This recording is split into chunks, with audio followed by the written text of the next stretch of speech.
Good morning, you're watching Salford Now. I'm Thomas Bowen. And I'm Emma Gunn. This morning we live in Media City with all the reactions from last night that saw a Conservative majority sweep the nation and Boris Johnson take the keys to number 10. Despite Boris Johnson's victory, Salford has voted to stick to its roots. Across the country, the Labour Party has lost dozens of what were previously considered safe seats. That's led to Jeremy Corbyn announcing he will stand down as Labour leader. Rebecca Long-Bailey has been re-elected in Salford and Echols with 28,755 votes. And bookies think she could be one of the favourites to be the next party leader. Here is the moment the results were announced. Now it's going to be, by the looks of things tonight, another difficult 5 years for people in Salford. And it's been the greatest honour of my life to represent people in this city and help them where I can over the last few years. And I want to say tonight that I will do everything that I can, as will everybody in my party, to try and make life better for people in this city where we can. So thank you very much, everybody. Our reporter Jack McKinnell was at the AJ Bell Stadium where the results were coming in. Here's how his night went. And we are live outside the AJ Bell Stadium tonight, where we will be doing the counts of both Salford and Eccles, as well as Worsley and Echols South. Now, tonight is going to be an interesting night. We're going to bring you the latest news on the exit polls, as well as we're going to see who the candidates are. See who gets the seats in both constituencies. Boxes are coming in thick and fast. Unfortunately, a lady just dropped hers beside us there. But yes, as you can see, we'll try and keep you updated as the night goes on. We've still yet to make it inside. The night started off with ballots being brought in frantically, and some of the candidates were there early, giving their initial views on the outcome of their circumstances. That horrible reality sinks in that you're not going to win. You know, if we were in Germany and had, you know, the same sort of proportional representation system, you know, I probably would have been an MP already for the last 4 years. It's disappointing that we're not going to be able to get that. One of the things I was looking forward to if we did have a hung parliament was the Lib Dems being able to press, not just for a Brexit referendum, but also for electoral reform. And we're not going to have any chance of doing that now. Again, if the exit poll is correct and we have a Conservative majority of 80 seats. One of the biggest stories was a potential change in hands for the Worsley and Echols South constituency. However, the interesting news is Worsley and Eccles South. Just behind me here, Barbara Keesley's seat, the Labour seat, could be up for grabs here. It looks like Arnie Saunders, the Conservative candidate, could be taking that. We finally got round to some more candidates. It seems like Worsley and Eccles South could become a Conservative seat. What does that mean for, you know, having a fellow candidate? Well, listen, it's about we have change, and I think Worsley and Eccles deserves that. You know, Arnie is a Conservative councillor. He was the first to win that area, and I feel that people in this particular area, Salford and Eccles, and in Worsley, want change, and this is speaking volumes. You know, one of the things that this area wanted was to be, and we have to respect people's decision. And we've had this election for that particular reason. Of course, other issues we need to deal with, but foremost, to get Brexit. So our hope is to increase our vote share from the last election, and we've done that nationally tonight from the news that I've been hearing. We've almost doubled our vote share nationally. Obviously it's difficult in a first past the post system, and I can understand why people are torn between the two main parties. That's why we're campaigning, you know, to reform our political system, because realistically now the Greens should have maybe 6 or 7 MPs, and after tonight that might be double that number. Unfortunately the system we're in at the moment doesn't allow us, so all those votes are essentially you know, cast away, and we don't get the representation that the Greens deserve. After being refused by 3 candidates, there was only 1 left. Also, Rebecca Long-Bailey, no idea where she's gone. We have tried to locate her numerous times on the night. We've walked up and down this strip. We can't find her. We can't. We will try and give you an update on Rebecca Long-Bailey, how she is, or how she's feeling further into the night. But that's it. Shortly after the appearance of Long-Bailey, the results came in. I hereby declare that Barbara Mary Keeley is elected as Member of Parliament for the Worsley and Eccles South Parliamentary. And with a majority of 16,327, I hereby declare that Rebecca Long Bailey is elected as Member of Parliament for the Salford and Eccles parliamentary constituents. But Labour wins locally didn't give a boost to the MPs. I feel very honoured to have been re-elected as the Member of Parliament for Worsley and Echols South. So they've re-elected you again. It was looking a bit shaky earlier on. Were nerves kicking in, or were you confident in retaining your seat? Well, clearly this is not an easy night for Labour, for my party. I never take anything for granted. We fought this campaign as well as we could in the very difficult and challenging circumstances of a winter election. See, how are you feeling right now? Happy, bittersweet in terms of the victory when you look at the national picture, when we have colleagues that have lost their seats tonight, and the possibility of a Labour government looking very remote, shall we say, if the exit polls are going to be believed. That I've heard that. I mean, we haven't had a chat yet, Jeremy and myself, so... Because we wanted to ask you on your thoughts of you are one of the favourites to then take Corbyn's place if he is to step down.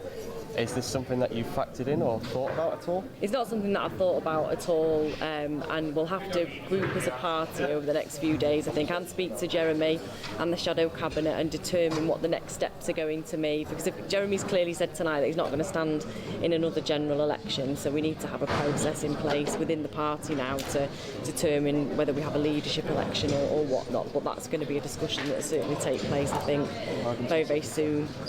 Jack McKinnell, Salford Now.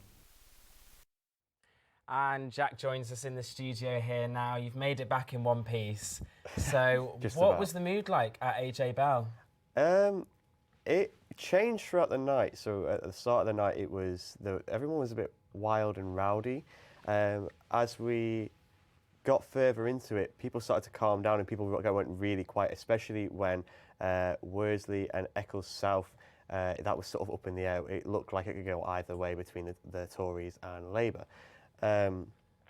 But when the announcements got made that you heard from the package there, the cheers were incredible for Labour. I think though, like when you look back, trying to interview the different candidates though, the people that were there, I think the most impressive person there was the Lib Dem candidate at Worsley and Eccles South, who was a 19-year-old student at Salford University. He took his dad there, and it was very wholesome because his dad was very, very proud of him, almost in tears. And it was really nice to see. Well, thank you, Jack, and thank you to Connor and Josh as well for your amazing work tonight. Now, nationally, it's been a terrible night for the Labour Party. Jeremy Corbyn confirmed he will not lead the party into the next general election, although he is not yet confirmed when he will step down. We spoke to ITV Granada's reporter Adam McLean, who told us Jeremy Corbyn had to be replaced as the leader of the Labour Party after last night's devastating results for Labour. OK, so Adam, what's your assessment of the national picture of the exit polls? Well, I mean, I think it has been quite clearly a disastrous evening for the Labour Party. I'm up here at the count in the constituency of Barrow and Furness. This was the seat of the former Labour MP, John Woodcock. Now, he resigned from the party last year, and at this election, he decided not to stand. In fact, he decided to support the Conservative Party himself. It looks almost certain that the Conservatives will take the seat here. And we've learned in the past few minutes that, of course, the Conservatives have taken the constituency just a few miles from here, up in Workington. That is a seat that has been held by Labour for the last 40 years. So I think that gives somewhat an indication that we can begin to believe those exit polls that painted a very disastrous picture for Labour this evening. OK, so what about here in the northwest? Is anything standing out for you yet? I think we're still in those hours of the evening where it's I think, quite difficult to draw conclusions. But it is, again, absolutely clear that it's been a very bad night for Labour. And hearing the conversations that are taking place, we heard that initial denial, if you like, from the Shadow Chancellor that this was an issue of Jeremy Corbyn or Labour being a party that is leaning more hard to the left and rather one of Brexit. it seems that the conversations that have been had on doorsteps, speaking to Labour voters and hearing what people that might have voted Labour at this election have had to say about why indeed they didn't go ahead and do that and stick to normal party loyalties. I think it's been quite clear that Jeremy Corbyn,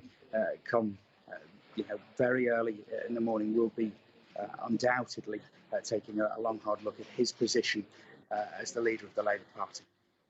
So looking ahead, what do you think that means for Jeremy Corbyn? I mean, this time tomorrow, I would struggle to believe that he will still be at the helm. We're already seeing now the bookies painting pictures for us. Keir Starmer at 2-1 to take over the Labour Party. Those conversations clearly have been taking place in private for quite some time. They're now very much a public conversation. And finally, what's been your standout moment in the campaign? Sorry, could you just give me that question again? I didn't hear you. What's been your standout moment in the campaign? Standout moment in the campaign. I mean, we've had, it would be fair to say, as journalists, some odd experiences. Reporters' phones being taken by the Prime Minister, the Prime Minister himself hiding in a fridge from journalists. There are those things that stand out, I think. It's the surreal moments, I think, just as I imagine the Labour Party are feeling tonight, that it is maybe a great deal worse than they expected. So I think, the words to describe standout moments, highlights, if you like, would be surreal. Well, let's take a look at this morning's papers. So we are starting with The Times. Election poll points to Johnson landslide. They have, of course, referring to as we know now, the Conservatives are up 47 seats, whilst Labour have lost 59 seats now. And let's go on to our next paper. Daily Mirror, nightmare before Christmas. I think they're obviously referring to Rhonda's Labour candidate, Chris Bryant. He said it's been the worst night for Labour since 1935, so over 80 years. So not an impressive result for Labour this year. And finally, The Sun have gone for quite the comical approach, with not so much of a serious look at it as the others. The watershed has kicked in now, so I don't think we can repeat that. But we can see Boris Johnson there with his dog Dylan, a rescue dog, enjoying a lovely smooch at the polling station.